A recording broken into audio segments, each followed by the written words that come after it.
Why are this connected? You can put yourself on mute, please, everybody, just so that we don't have any interference. Thank you. Right, so what I'd like everyone to do is just take a minute to think about how can you lighten your load today? Just take a minute to think about that and perhaps write it down. It's very therapeutic to write down how you're feeling and the things you want to do. How can you lighten your load today? I'm just going to leave that up there for 1 minute.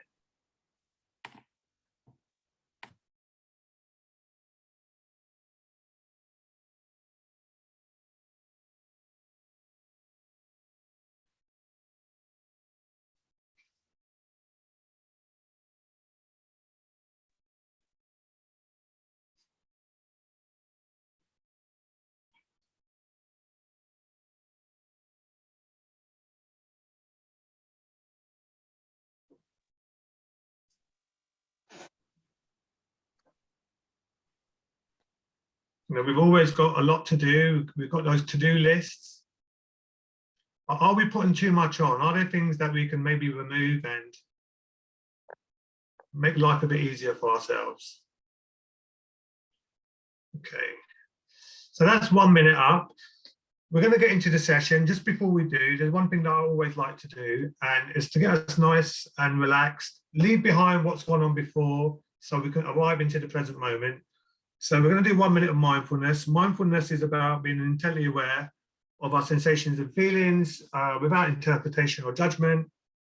So what I'd like everyone to do is just sit up comfortably in your chair, straight back but relaxed. Either close your eyes or lower your gaze.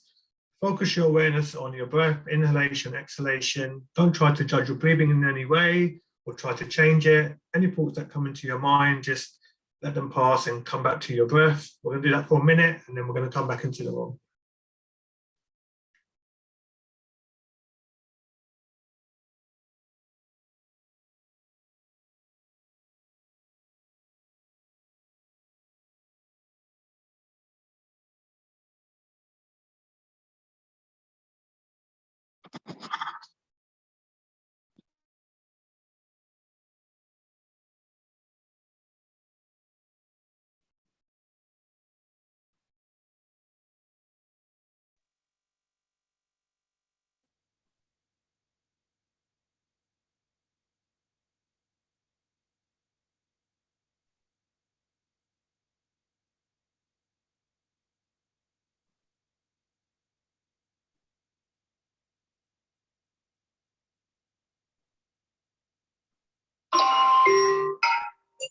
Okay, welcome back into the room. Hope that was useful. Hope we're all nice, calm, relaxed now.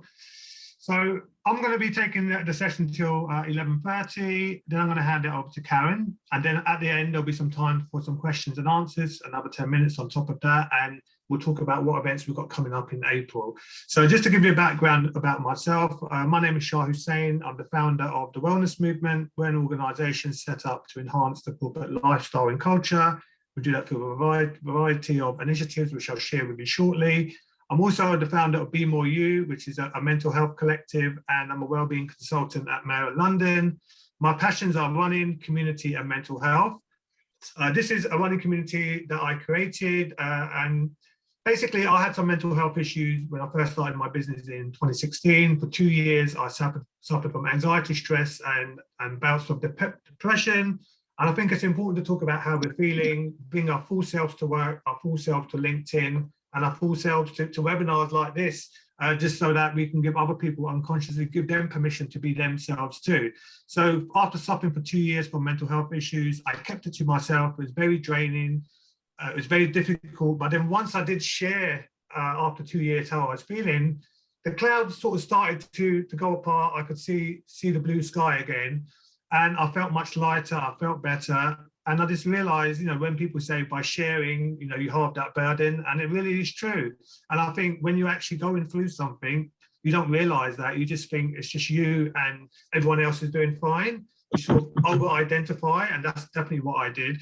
But then one good thing that came out of it was once I did talk about my mental health, I realized there must be many others out there that are probably living with similar experiences as me and not sharing how they're really feeling, not bringing their full selves to their communities, to their families, to their workplaces. So I'm a runner. I love running. I run around the world. So I thought, why not start a little niche, little community in the running community? And so I created a safe space along with some fellow runners where runners could come to be their authentic selves, a place where they can come to listen, be heard, be present to the moment, and learn new skills to enhance their mental well-being and improve their outlook on life. So we host sessions on Zoom every Monday night, 6:30 to 7:30. All the sessions are free. The only prerequisite is that you're a runner. If you don't run and you want to come, just pretend and say you're a fast walker, that will do. Everyone's welcome, really. So that's Monday nights. At the end, I'll share with you how you can get in touch with us regarding that. And our mission is to raise awareness for mental health in the running community and provide positive guidance. And the way we do that is through events and sessions like our safe space on a Monday night. So today, where you are today, it's also a safe space. So going back to my organization, so the wellness movement is set up to help humanize the workplace so colleagues can bring their full selves to work, organizations can thrive, people can thrive. We have 7 core pillars of wellbeing, which are on the right of your screen. We work with over 100 market-leading wellness professionals to help support the initiatives that we run. And one of those is Karen, who's here with us today. And she's going to be supporting myself. She's an associate of the wellness movement, and she's a fantastic leader of Mindfulness. Okay, so what does my company do? We can help you with wellbeing and engagement strategies, cultural transformational strategy, leadership coaching and development, health and well-being webinars like the one today. And we can also help you create mental well-being check-ins for people. So how can we create safe spaces within the organization where people can come and be themselves and share how they're feeling? And the great thing about that is it doesn't really cost anything. I think somebody's using an iPad. Can you please not put anything on the screen? That's okay. These are some of our clients. So we've been going for 4 years.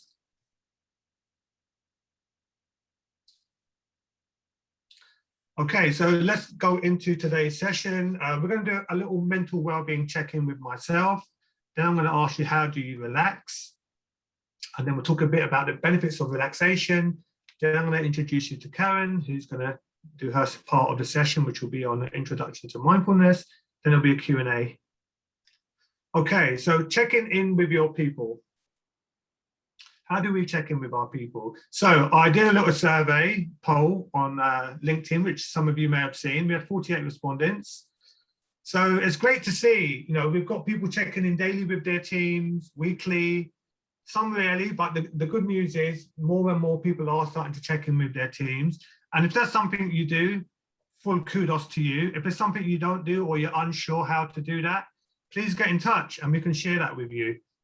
And perhaps you could tell us how you check in with your people. So how do you check in with your people? I'm just going to open it out to everyone briefly on the chat function in the comments box. So if you can share how you check in with your teams, with your people, please let us know how you do that. Just so other people can get a feeling of how we can check in with one another. So is it via a phone call? Is it prior to a meeting? What do we do? Teams message, video calls, temperature checks, team checks, one-on-ones,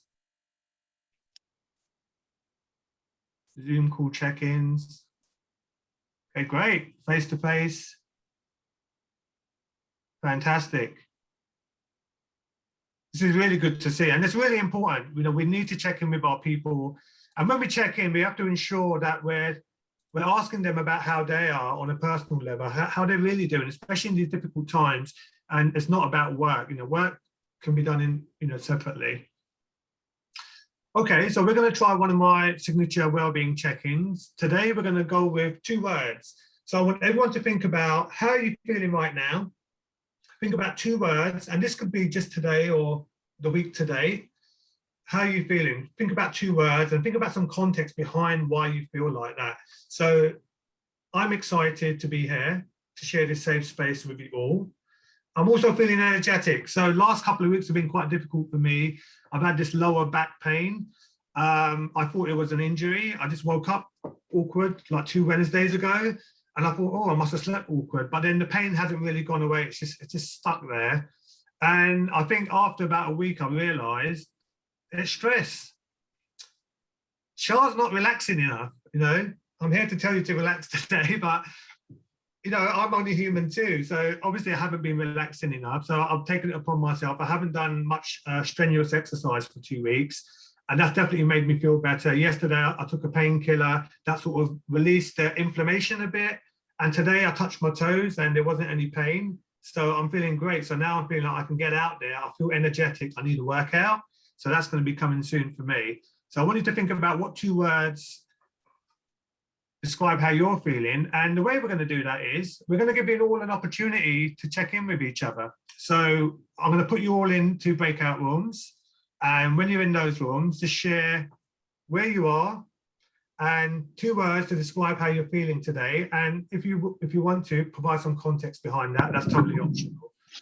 So if you just bear with me for a moment, I just need to figure something out. There's quite a few people here. I'll get my calculator out. So we got 1, 3, 4. Okay. Right, so I'm going to try and do it in groups of 5.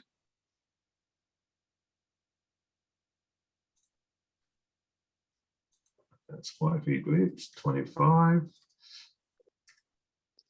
Let me do that many.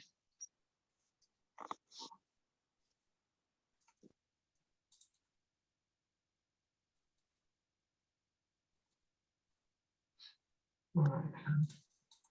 Okay, so I'm going to put you into the groups now. I'm going to open up the rooms. So please just share where you are and 2 words to describe how you're feeling and just provide some context behind that. I'm going to give you 5 minutes and then I'm going to invite you back into the room.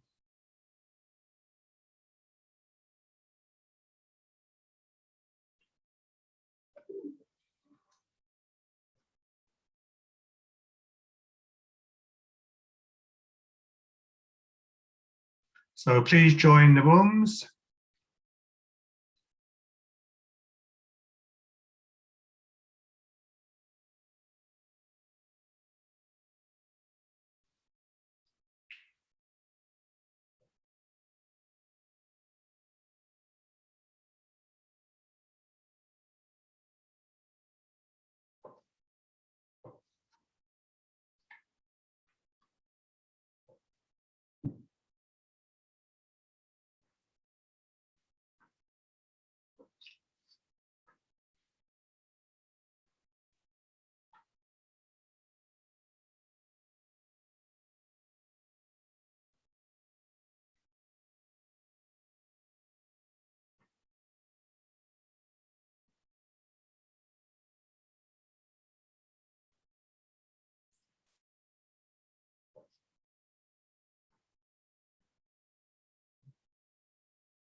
Karen, what are your 2 words?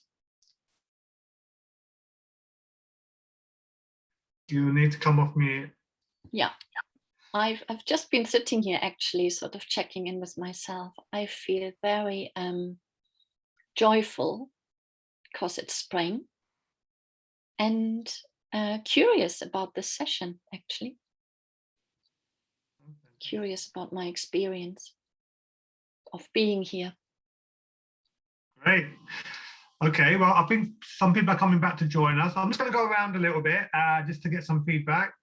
So can I go to Sandra Roberts? What was it? What was the theme like in your room? You'll need to come up. It was kind of mixed. Yeah, some optimism, some kind of positive feelings, but then some negative as well. Okay, that's understandable, isn't it? In the sort of environment, the world that we find ourselves in, the climate. Thank you for sharing. Lydia May Smith, we're coming to you next. What's your 2 words today? My 2 words were excited and loved, and the kind of context around that is, I think, quite a lot of people are feeling it, just the slight easing of lockdown rules, and meaning that we can, socialize with a couple more people, and like in gardens and stuff, and the sun's shining, and it just feels like the Easter weekend's upon us, and there's like lots to look forward to.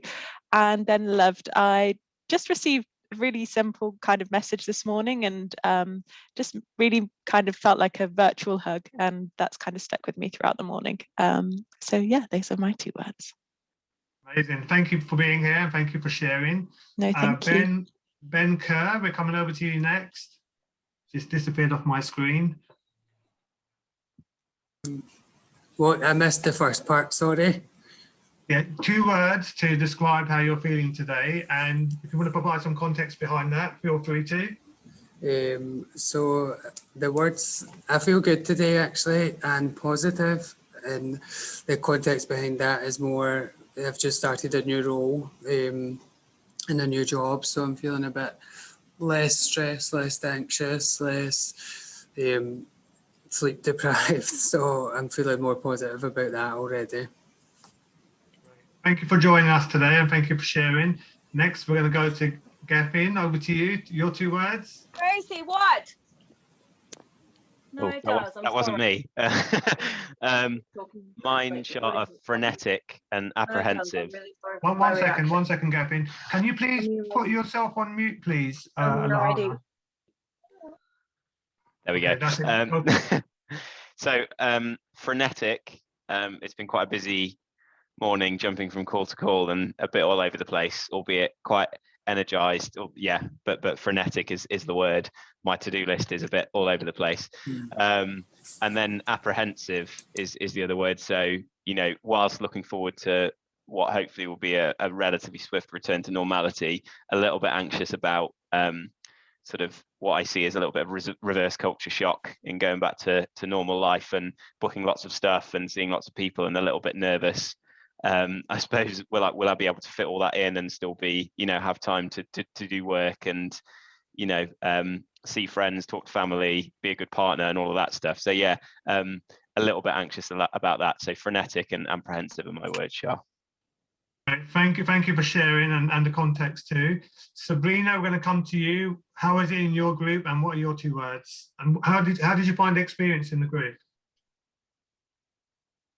You'll need to come off mute. Sorry. I had Gethin in my group, so we had actually all 4 of us had quite similar feelings, where the weather, the good sunshine is like allowing you to feel really excited, but then it's kind of this sort of bittersweet situation. But we're coming out of lockdown, but it's kind of that fear and anxiety as well of just going back out after being locked up for so long, in lockdown. So yeah, a bit of both, that excitement and fear at the same time. Oh, it sounds like a lot of mixed emotions and feelings and thoughts. Yeah, it's definitely, I think even a little bit scary, like we're going to get on that tube, how many people are going to be on there, etc., etc. A lot to contend with. Tiago, we're coming to you next. What are your 2 words, and where are you tuning in from today? You also need to come off mute, my friend. Yeah. Yeah. Good morning. Yeah, I can hear you.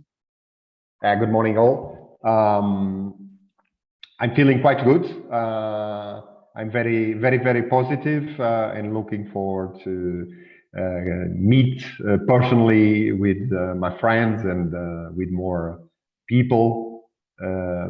Things are what it is, and we really need to find ways to learn more and to be happy in the situation that we are, and try to help as much people as we can during the process.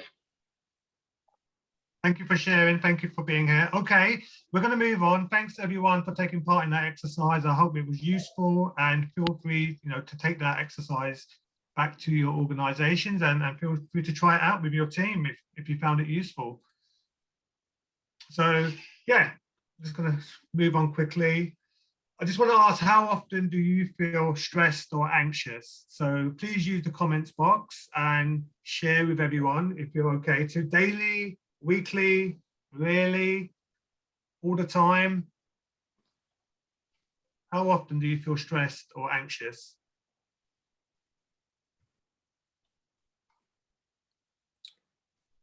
I'm going to come out so I can read some of these comments. Oh, we've got daily, weekly, often, all the time.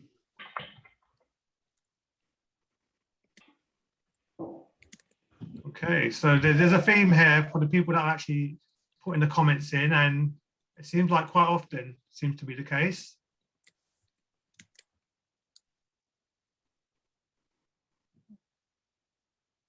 So what can we do then if we're feeling stressed and anxious? What is that telling us? There's something's going on here, isn't there?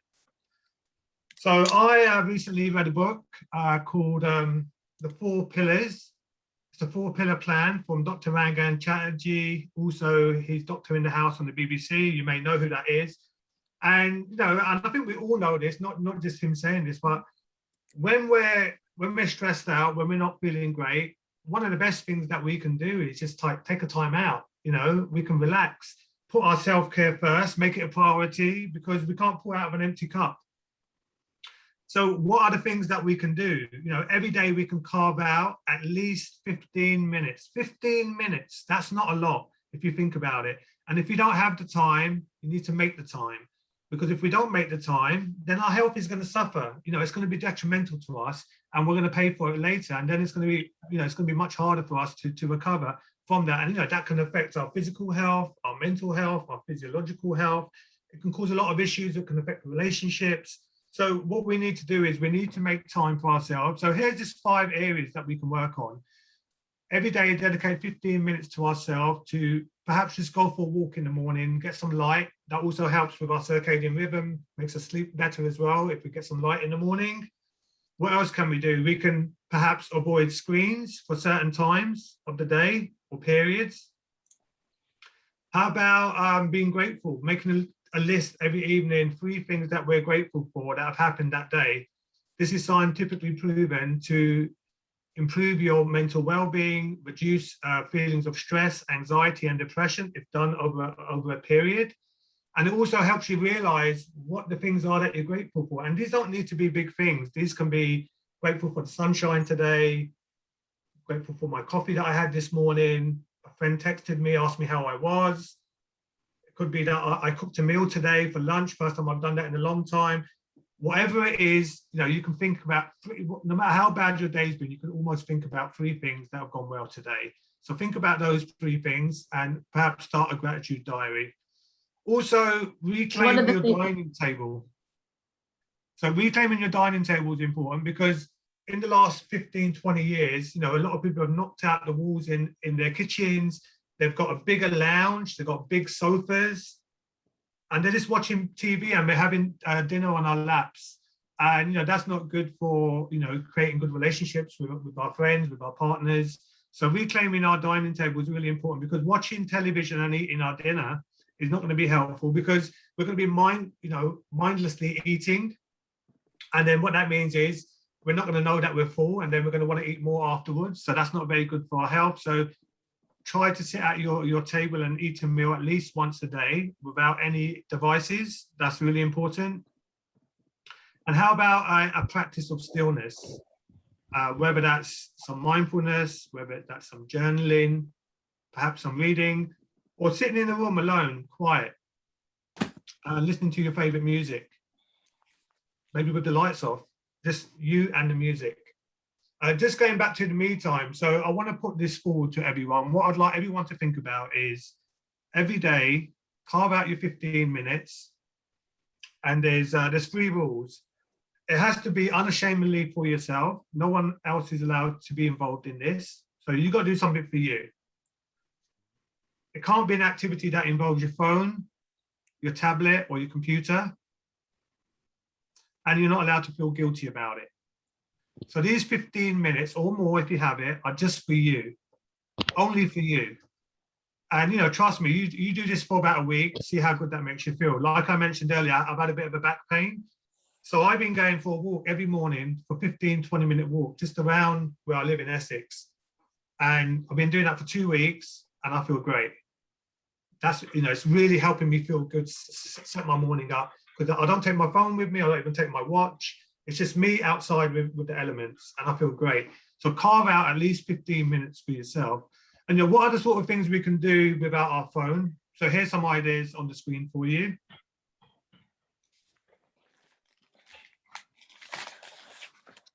Obviously, we know all of these things. I think sometimes it's good to be reminded.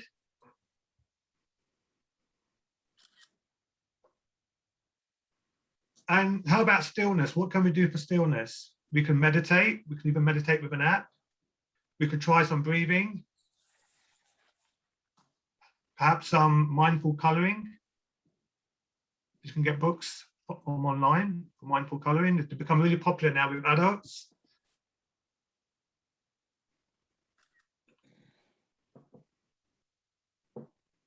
So just going back to some of the benefits now of relaxing, it'll improve your resilience, it'll reduce our feelings of stress and anxiety. We'll have a more balanced outlook on life and on what's ahead of our day, how we're going to manage our tasks. It's going to improve our ability to cope, and it's going to help with our sleep.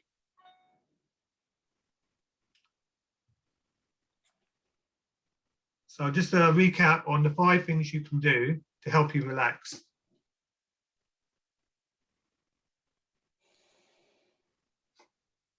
Okay. So I hope you found that useful. I'd love to share more with you, but I think Karen is waiting to jump in. So I'm going to hand it over to Karen, and she's going to share with you an introduction to mindfulness. I hope you enjoyed that session. And then after that, we'll have some Q&A and share with you what's coming up in April. Over to you, Karen. Thank you, Sean. Thank you for having me here. It's really good to be here. So I'm going to share my slides again. And before I do that, I just want to say hello and welcome from me to all of you. I'm German, I want to say, because some people like to ask and know where my accent is from. I've lived in London for 20 years. And I'm a life coach and leadership coach, and I'm also a mindfulness teacher. And I've had a meditation and mindfulness practice for many years now, for 13 years. And like Shah, I too used to suffer from quite high levels of anxiety, and mindfulness and meditation really have helped me get to know my mind and also my heart better, and help me to develop and practice tools on a day-to-day basis that really improved my mental health. And this is something that I continue to practice every day. So I'm going to share my slides.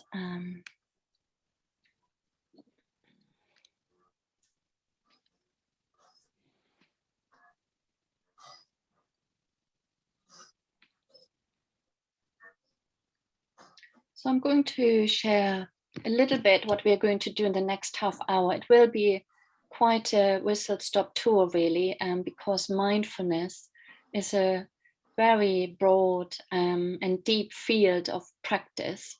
So this is a small window into mindfulness that I'm going to give you. So in a moment we do a short practice and I'll guide you through it. And then we'll explore a little bit what is mindfulness. Yeah, I'm sure some of you have been practicing for some time as well, but some of you may be completely new or may only have heard about mindfulness in articles or on telly or on social media. So I'm really assuming that most of us don't know so much, and it's good to have a look again at what it actually is. And where does it come from? Yeah, I'm going to give you a brief look into its history and source, and then a little bit about the scientific evidence. And then I'm going to share a little bit about how organizations can embrace mindfulness and bring it into the workplace, and the benefits of mindfulness for an organization and its employees, its people. And then we'll do another practice, because mindfulness above all is experiential and a practice. So I've already said a little bit about me. So let's do a practice, and I'm going to guide you through it, a mindful moment here.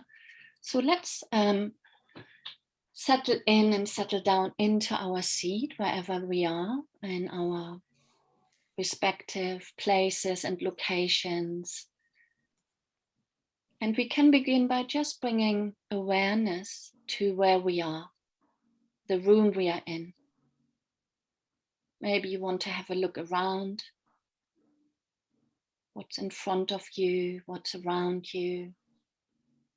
Just letting your eyes rest on a few things that you can see around you. Also noticing the atmosphere around you.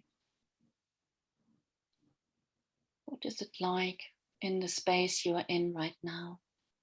The temperature, the light, and the sounds.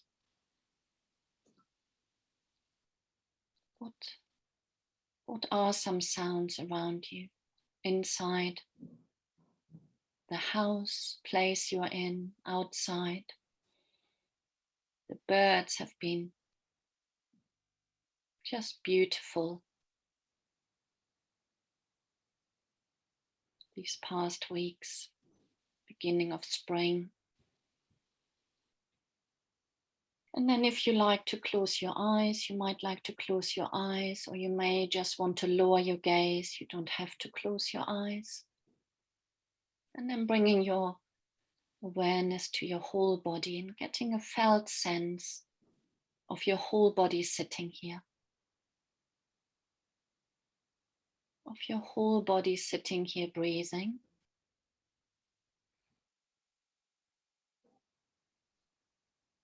Noticing the subtle movements of the in and out breath in your body.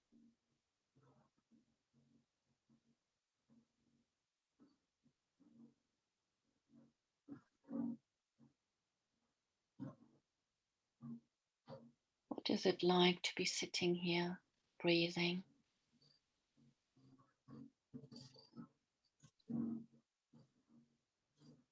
And now I want to invite you to take your awareness to the soles of your feet in contact with the floor, the ground, the earth beneath. Just for a moment, imagining the earth beneath and our intrinsic connection with the earth. And perhaps getting a sense of being held by the earth.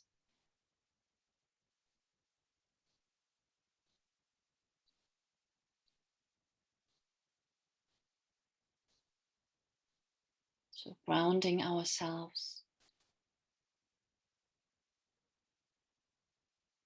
And then from here, taking our awareness to the sitting bones, in contact with the chair, the seat you're sitting on. And noticing sensations here.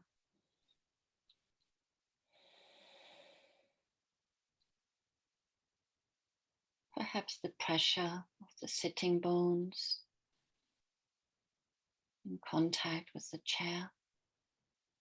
Noticing what that is like.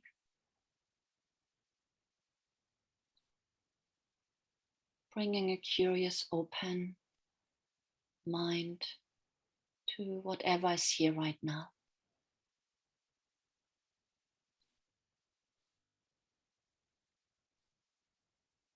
And then noticing your hands resting on your lap, on your thighs. Noticing sensations here in your hands. What do they feel like? Are they warm? Tingly?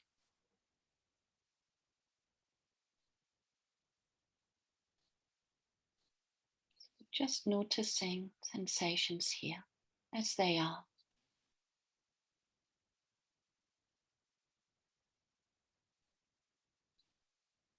And then again broadening your awareness to get a felt sense of the whole body again, breathing.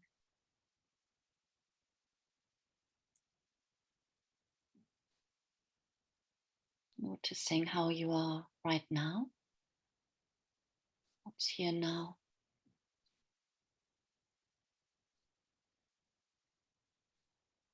And then again, also including sounds around you.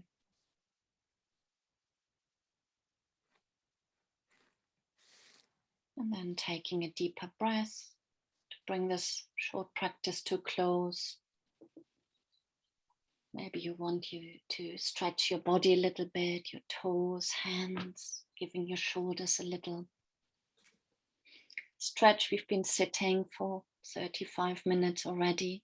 So do feel free to perhaps also stand up and give your body a little stretch. That's part of self-care, knowing what we need, knowing what the body needs. I'm going to move on now to the next slide. Let's look at what mindfulness actually is. What do we mean by that?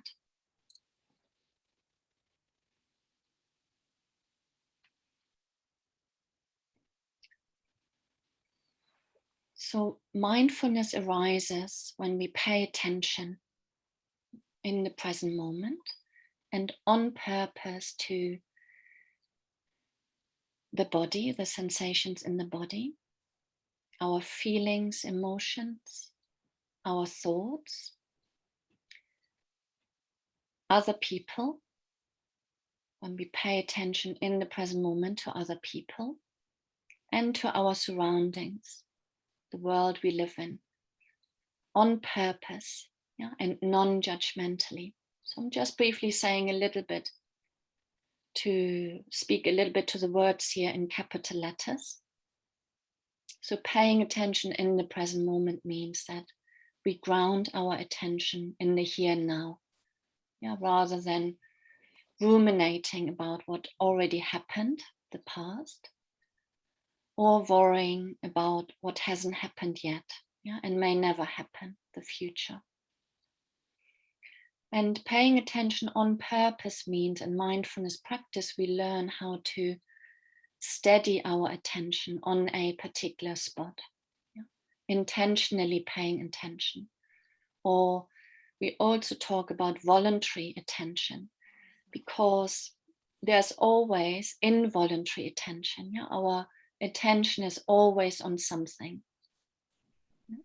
So in mindfulness practice, we learn to steady our Yeah, so in order to prove to your visa. And then non-judgmentally, paying attention non-judgmentally doesn't mean that we never have judgments again. It's about becoming aware when our mind gets into judging what's happening, judging ourselves, judging our experience. Often our mind is very quick to label things as good, bad, like, don't like, valuable, not valuable, right, wrong. So it's becoming aware of our mind, yeah, and then not becoming judgmental about being judgmental. Yeah, so in mindfulness practice, we develop attitudes of kindness, openness, care, friendliness, respect towards ourselves and others. Yeah, so attitudes, that's a big part of mindfulness practice. We pay attention to what's going on around us and how the attitude we bring to our own experience, to other people, to our surroundings. Yeah. And I very briefly want to say that this is just a fraction of mindfulness practice. Mindfulness practice is also about relationality. Yeah, this is reflected here in other people and what's around us, our world we live in. So how we relate to ourselves and other people, yeah, because we are all interconnected, we are interdependent. Whatever we do, say, think has an effect on other people. So mindfulness, therefore, is also a lot about ethics, yeah, that our intentions and actions have consequences, yeah, on ourselves, others, and the world we live in.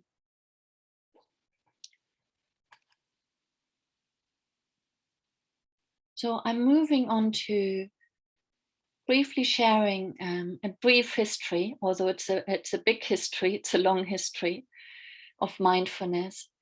And this is because I'm always really keen to anchor mindfulness in its source, yeah? And that there is a real understanding of placing mindfulness in its history and origin.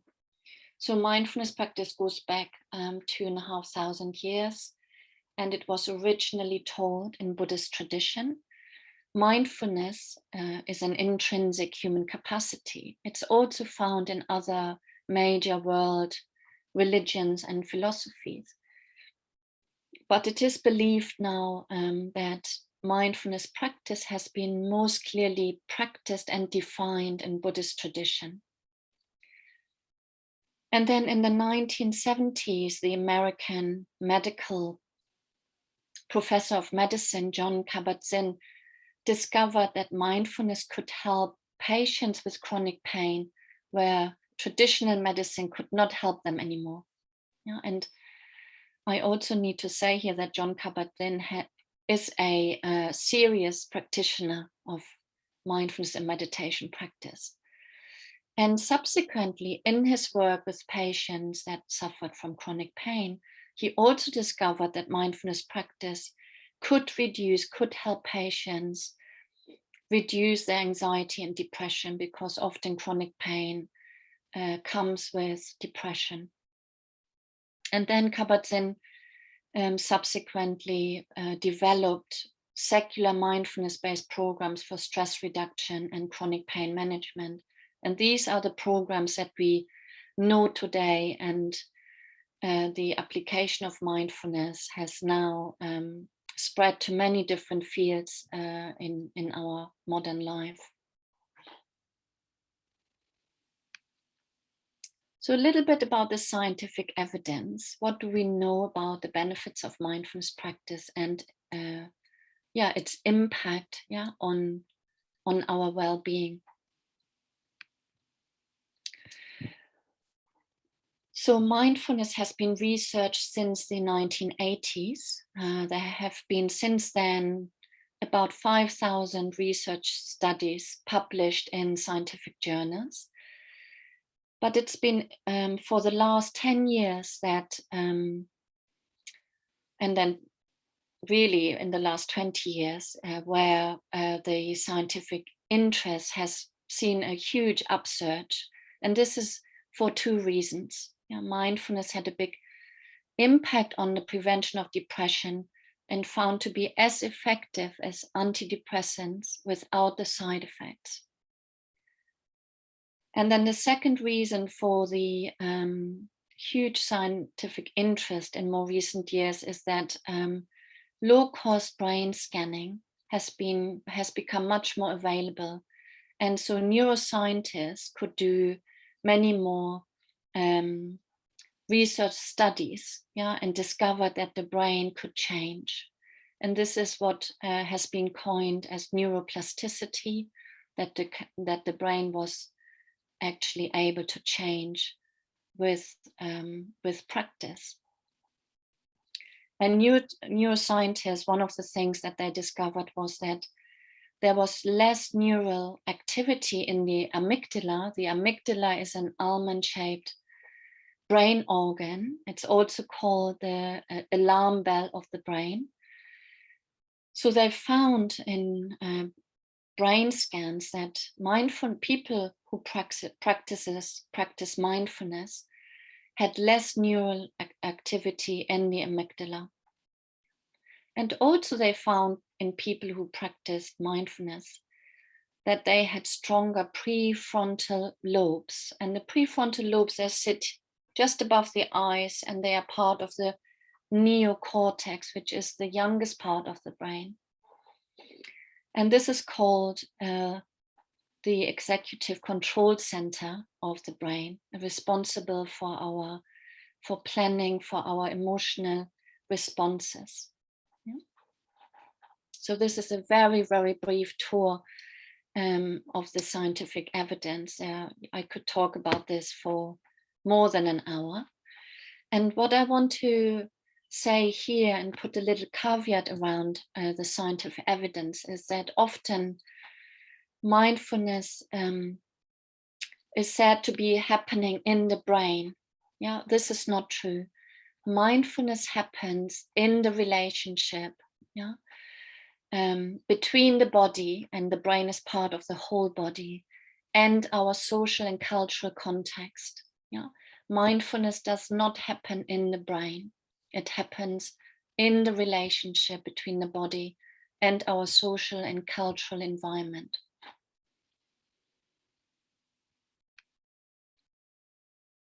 So how can an organization embrace mindfulness? I know there are quite a few of you here in HR roles responsible for staff well-being, staff welfare, self-care, wanting to help staff members to be well at work. And we know, of course, that when we are well in our body, well in our heart and mind, yeah, we naturally want to do well. We are naturally creative. We naturally want to engage, yeah, with our work and with others, yeah, and do well. Yeah, that's linked to our basic goodness, and that we all have a need to thrive and be well. Yeah. So what can an organization do to embrace, to explore how mindfulness can help you in the workplace? So the first thing here I want to say is be curious. Yeah, this is an invitation to you to be curious, yeah, to have a curious, open mind, to find out, you know, how mindfulness can help your staff. And I always suggest to organizations I work with to start small, yeah, to start with an introductory session, a little bit like this session. But usually it's an hour and a half where I would do slightly longer practices and share a little bit more about the scientific evidence and its history, so that people can really understand, yeah, get a real taste of what mindfulness is and understand its context. And ideally, you want to get your leadership on board. Yeah, when they understand the benefits of mindfulness, perhaps have practiced, experienced mindfulness for themselves, that can be hugely helpful. And then when you had your introductory session and got a little bit of feedback from your staff, how they liked it and whether they find it could help them in their day-to-day work life and life, then you could move on to a longer program and get perhaps those people involved that if you like have caught mindfulness, yeah, who really experience the benefit for themselves. And then you could move into having mindfulness champions, yeah, in your workplace. Those would be staff who perhaps have practiced for a little longer, who are who are really behind it, who talk about how mindfulness benefit them, and who perhaps regularly talk about it and inspire and encourage their colleagues to do the same. Those might also then be people who perhaps lead lunchtime mindfulness practices, yeah, and regularly talk about it. And these are things that we could help you with, yeah? Give you guidance and knowledge how to do that.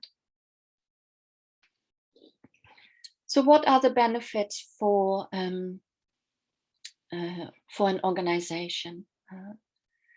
So we know from research that mental ill health costs the UK employers between 35 and 42 billion pounds a year. That's a huge amount. And we now also know that stress, anxiety, and depression are the top reasons for people going off sick at work. You know, this is what the World Health Organization had predicted about 10 years ago, and it has come through. It has come true. For every £1 spent on mental health, an employer gets £5 return, and this is based on the Labour Force survey done in 2019. So there's a real investment in staff, and it's as important, yeah, to care for mental health than it is for physical health.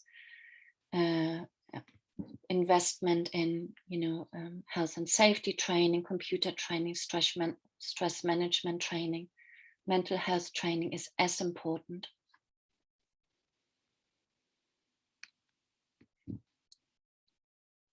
So what are the benefits to the employee, to your staff?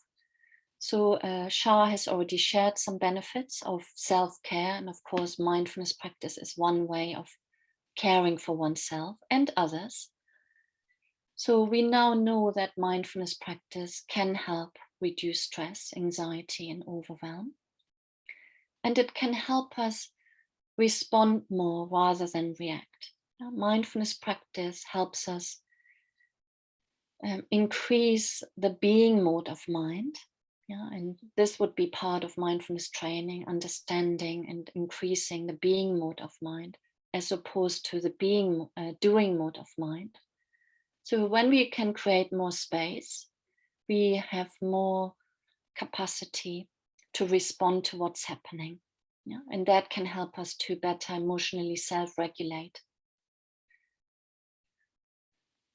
It can also help us discover some habits of the mind, yeah, and change them.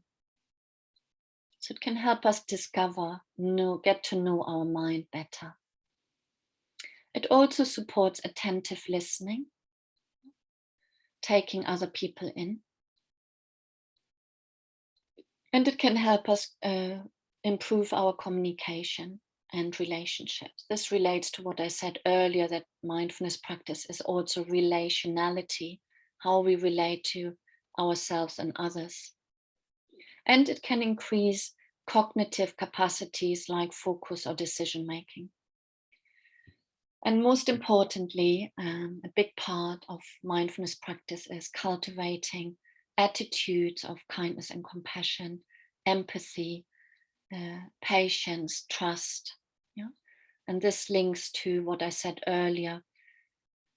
Mindfulness involves paying attention non-judgmentally. Yeah? This relates to attitudes of kindness and compassion, qualities of the heart. So these are some benefits that we now know about. So let's do another practice. We have about 6 minutes left, and then we move into Q&A. I will be handing back to Shah after this. And I want to introduce a short practice here, which is a well-known practice in mindfulness training. It's the 3 stages breathing space practice. And this practice is particularly helpful in moments of acute stress or crisis or panic. This is a practice that can give us and create a little bit of space in which we can actually pause, and have more choice about how we respond to what we do next, what we need to do next for ourselves or others, what we might need to say next or maybe not to say.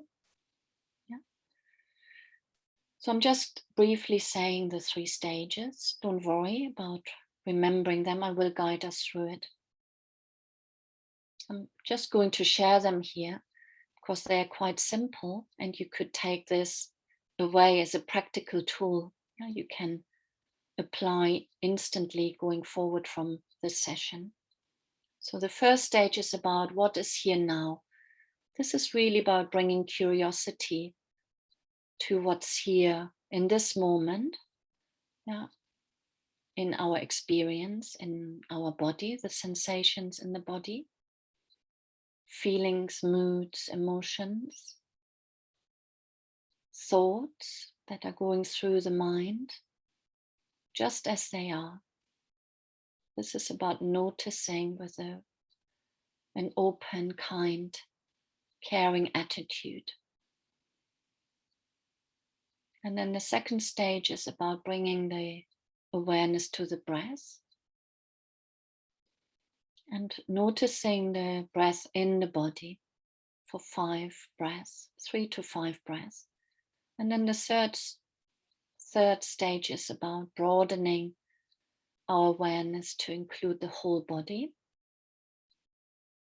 the body breath, and then sounds around us, other people, to allow us to take a broader perspective on what's happening right now. So these are the 3 stages. I leave them up here, but I'll take us through it now. So let's settle once more into our practice. You might just want to move your body a little bit and settle in and settle down. I sometimes like to think of what a cat or a dog does, when they settle into their place. They sometimes move around and then they sort of flop and ground themselves and get comfortable in their spot.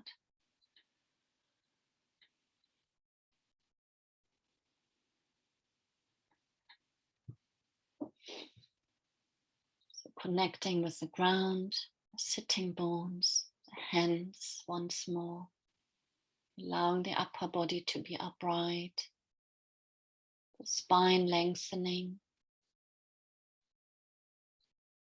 dignified posture. The hands are resting and the head is poised on top of the shoulders, and the eyes are soft or closed. So the first stage of the 3 stages breathing space practice is to bring curiosity to what's here right now in our experience. The physical sensations in the body. So you may just for a moment briefly scan through the body from feet to head or head to feet, noticing any aches, pains, itches, tension perhaps, areas that feel peaceful, spacious, soft, warm.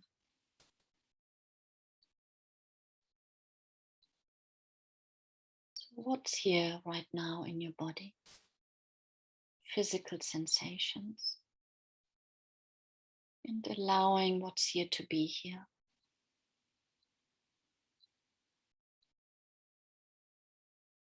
With kindly acceptance.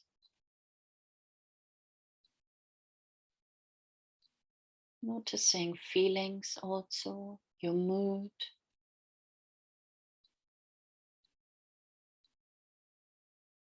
How you're feeling right now in yourself. Perhaps anxious, stressed, busy, calm, peaceful. don't know. Open. And what's happening in your thoughts right now? What's going on in your mind?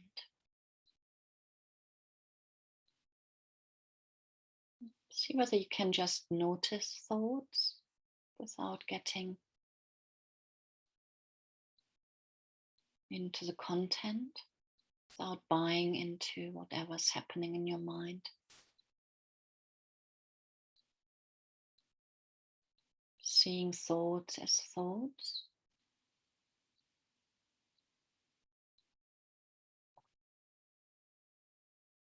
So what's here now? Being curious about your experience, allowing what's here to be here as it is.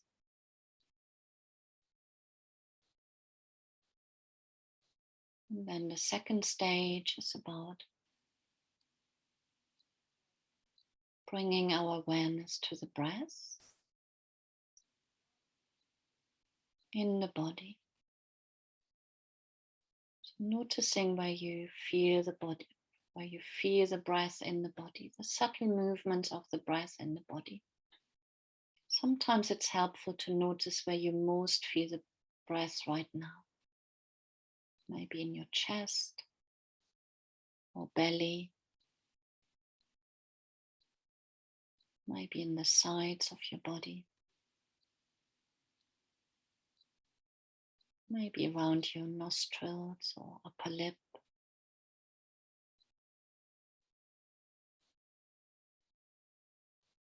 See whether you can keep your attention here for a few breaths.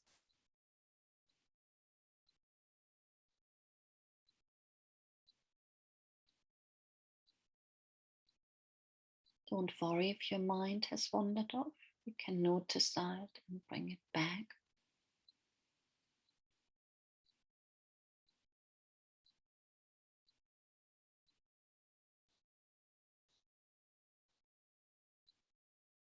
That's the practice, noticing where the mind is. If it's gone somewhere else, no need to judge that. That's a moment of awareness, and then bringing the attention back to your object of focus, the breath. The breath as an anchor in the moment. And then the third stage is about broadening our awareness to include the whole body. Feet, legs, sitting bones, upper body, hands, arms, shoulders, face, head. Noticing the whole body breathing once more, including sounds. We can also include the other people here practicing with us in their respective places, locations.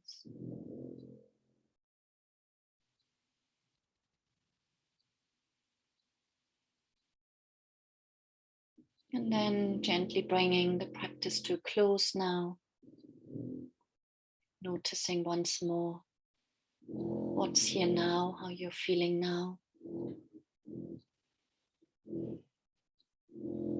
Taking a deeper breath to bring closure, moving your body, toes, hands, shoulders. There are some sounds here on my side. We have building works next door, so that's what you are hearing, if you hear that.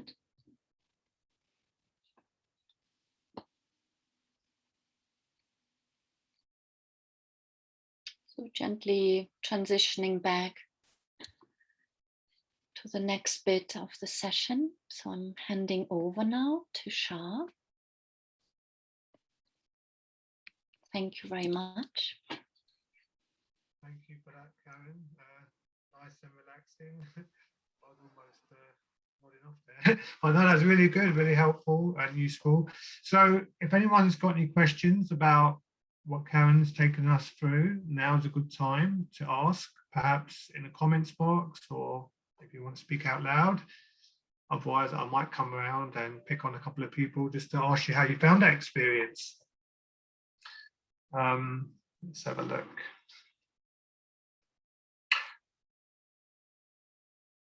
Julie Patterson, how are you, my dear? We're coming to you. How is that for you? Lovely. I don't want to go back to work now. I mean, I'm in the work environment, but that was lovely because I was really preoccupied when I came onto this Zoom session, because it's lots going on this morning in the branch, and I'm like, and I need to just calm myself and look at the bigger picture. So that's just done that. So that was lovely. Thank you very much. Thank you for being here. Appreciate it. Karen, I got a question for you. Do elders react well to this? Maybe someone with early dementia. I don't know. I have not worked with people with dementia, and I don't know really where the research is on that. I'm sure there is research on that. I personally, it's not really my area of expertise, but I'm sure there is research out there. It's worth Googling. I don't know if it's useful. Yeah. I work with people with learning disabilities and dementia, and both those fields, there's quite a lot of research coming through all the time. I think for LD and dementia, a lot of the research is on the soles of feet. So the meditation you did is really useful. The shorter, the better. More frequent seems to be what's coming through. That's useful. That's great, Jill. And that makes a lot of sense, doesn't it? Mindfulness offers, really is about coming into the actual direct experience. So I imagine that is very helpful, of course, Yeah, great, Jill. Thank you for that. Maybe you could share a link to some research. I don't know whether you have that handy. I haven't got it handy. I'm having to use my personal laptop rather than my work one today because it's broken. Yeah. I'll see if I can. Well, we'll hear Thank you. Great. Yeah. Okay, thank you, Jill, for that. Karen, another question. What is the right time to do mindfulness, and how often can we do it? It's one of those common questions. Yeah, I think there is no right or wrong answer here. We have to experience this for ourselves. My time to practice is the morning, because I'm a morning person. I guess if you're new to mindfulness practice, you need to experience that for yourself. Yeah, what works for you? When is the best time for you to practice? And also it needs to fit into your overall day and week. Yeah. And when we begin to practice mindfulness, I guess we need to really dedicate time to it and integrate it. Yeah, it's always tricky when we sort of add it onto an already busy day. We have to make choices there around perhaps what else needs to go to fit in some mindfulness practice so that it feels spacious enough to actually do it, rather than it becoming another thing we have to do, which would be very counter productive. How often? Well, there I guess there is I was going to say a right answer, which is not true. But mindfulness practice is a skill like any other skill, whether it's learning an instrument or learning a language or any other skill. We've got to apply ourselves and practice it regularly, ideally daily. But start small, start small. And then build it up. That's important as well. So I've got two more questions. One is there a podcast? Because your voice is amazing for meditation. Some people want to listen to you more. And there's another question, I think I've got this right. Would you say that approach is about taking the fullness from the mind? Does that make sense? Taking the fullness from the mind? Yes.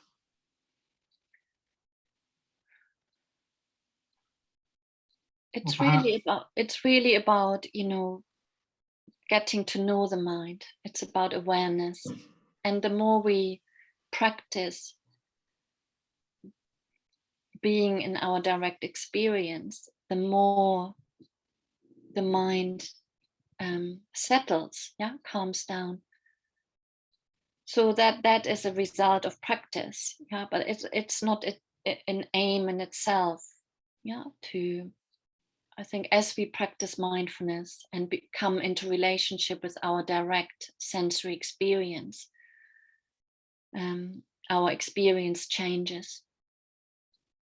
Yeah, not just in the mind. So what I said is that the mindfulness practice happens in the relationship, yeah, between the whole body and our environment. Yeah. Great. And how about, is your voice available on the podcast? I have a few, it's funny because it's been on my to-do list for a long time, probably for 2 years, to do some professional recordings. I have a few guided meditations on my website under resources if you go to my website, but not very many. It just takes a lot of time. And I'd rather sort of, you know, teach and practice with others directly rather than spending a lot of time recording. But I will look into it again. This is encouraging for me to do that, yeah, if it's helpful. We'll be sharing some details of how to get to Karen's website as well. We're going to be sending out an email, and on there there'll be a feedback form, and we'll also send you details of which will lead you to the relevant part of the website where you can listen to some mindfulness practice. So just wanted to bring your attention to what's coming up next. So a Stress Awareness Month in April, we've got a doodle webinar.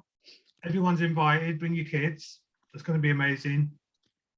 With Harky, she's somebody I work with. I've known her for a long time. And yeah, doodle is also being mindful. It's about feeling calm, more relaxed, creative. But that's on the 14th, Wednesday the 14th. And we'll be putting that event up this week on LinkedIn. Also, it's World Laughter Day on May the 2nd, which is a Sunday. Again, this is open to everyone. We all need joy in our life, so come and have a laugh with us on the Friday the 30th of April, and the times are going to be the same, 11 a.m. So have a think about those two. And for May, we're thinking about potentially doing a journaling session on the topic of gratitude. So there you go. And also, we're going to do, if you fill out the feedback form, there's an opportunity to win a free webinar on the topic of authentic happiness and well-being, positive psychology. That's something that I would deliver. This is the PERMA model. So Martin Seligman is a co-founder of the positive psychology movement, and he believes that implementing these 5 elements can maximize flourishing both our life and on the planet. So this is one of my favorite topics. So this is what I deliver. So there'll be an opportunity to win one of those if you fill out the feedback form, which we'll be sending out to everyone. And if you want to find us on LinkedIn, Shah Hussain is there, Karen's there also. Feel free to get in touch with either of us personally on LinkedIn as well. If you want to know more about the workshops, then yep, you can hello@thewellnessmovement.co.uk. And yeah, thank you very much, everyone, for your time today. We really appreciate you all. We hope you found it useful. Any feedback is welcome. Wishing you all a great rest of the afternoon and week ahead. Thank you so much. Bye-bye. Thank you for coming. Bye. Bye. Thank you. Thank you. Thank you. Thank you. Bye. Bye. Thank you. Bye-bye.